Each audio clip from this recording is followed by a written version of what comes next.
Welcome back, everyone. I'm Tanya. This is my lovely husband, Stanley, and this is ChatterBox Reviews.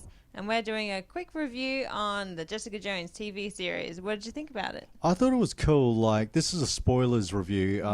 The way it started off, it really like just grabs you. It gets into like a lot of touchy subjects. Like, it's a very dark show.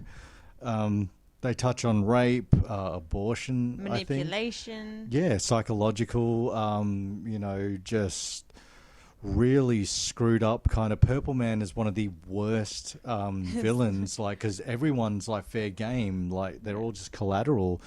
It's the worst ex-boyfriend you would ever want. Yeah, and just the stalking type element they get into, and with her like trying to get away from him and stuff, eventually it just really comes off as a, face that evil, fight it, head on and stuff. And, there is some impossible odds she overcomes, like in this.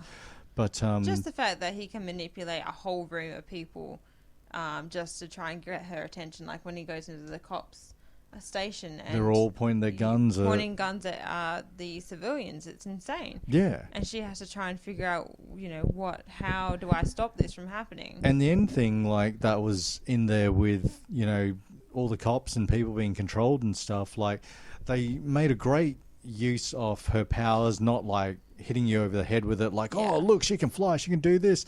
She's like, no, it's just falling with style. And just, it is gritty, very gory, and I loved it. Yeah, I really enjoyed it. It's you don't have to watch Daredevil to watch this, but it does sort of help a little bit because they hint at a few things. I thought it was really cool, but I'd give this, like, compared to Daredevil, like, Daredevil for me is like a 10 out of 10. Really compare them.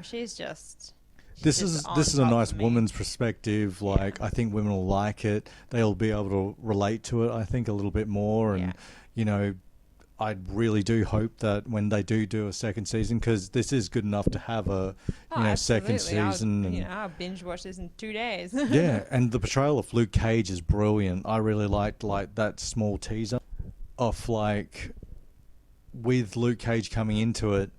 They don't just kind of like, we're going to shoehorn him in. No, there's a decent relationship there that's complicated, but it's also kind of nice to see and heartbreaking as well. So heartbreaking. And the fact that the Purple Man is so embedded in Luke Cage as well. I mean, this is a spoilers review, but, the fact that she doesn't even realize that he's being used and that every word that he's saying is from the Purple Man, it's mind-blowing. And also, too, like, the twists and turns in this are really, I wouldn't say creepy, but like when she has a little girl come running up to her on the street and like she's just another pawn from Purple Man, you're kind of like, wow, he just does not care. He's just using everyone around him. He, like, basically gets those kids to stand in the closet and just wait in there. And I was like, oh man, I can't wait to see this dude get like smashed by her. But she's just like worried because she's got unlimited power.